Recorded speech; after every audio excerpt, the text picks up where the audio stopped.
Hi, welcome to another playlist. In this playlist called SkinDesigner Introduction, we'll do a bunch of stuff related with facade panels.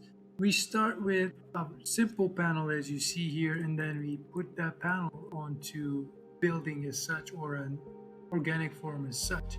And whenever we change something on this form or on this panel by using these controls, we are going to see this difference, or we are going to see that everything that is changed here is going to be transferred automatically onto the macro form. Either it's a shader, or if it's a shadow box as a shading geometry for our facade panels, we see that they're all going to be here. But we don't need to have, or we don't have to have only one single panel.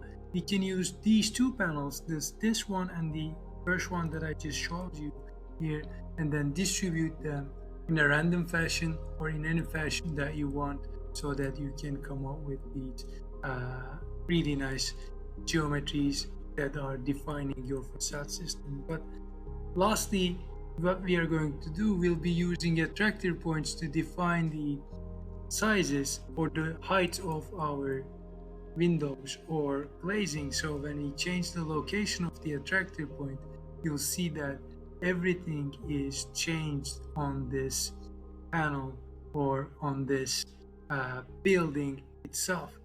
So I think that was in the backyard, yeah. So that's pretty much. Also, of course, when we change the panel, like window width, the window width is going to be only affected with the location or with the motion of the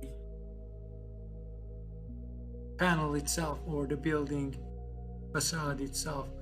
Obviously, like, you can change this back to where it starts. This playlist will cover all this, and how you can how we can play around with this. And if we again, like, make sure this point is moving and this point is moves, everything moves. This is the point where it stands on the backwards, but you can follow its effect here. So make sure you follow the videos, and you can find the tutorial files in the description below. Have a nice day.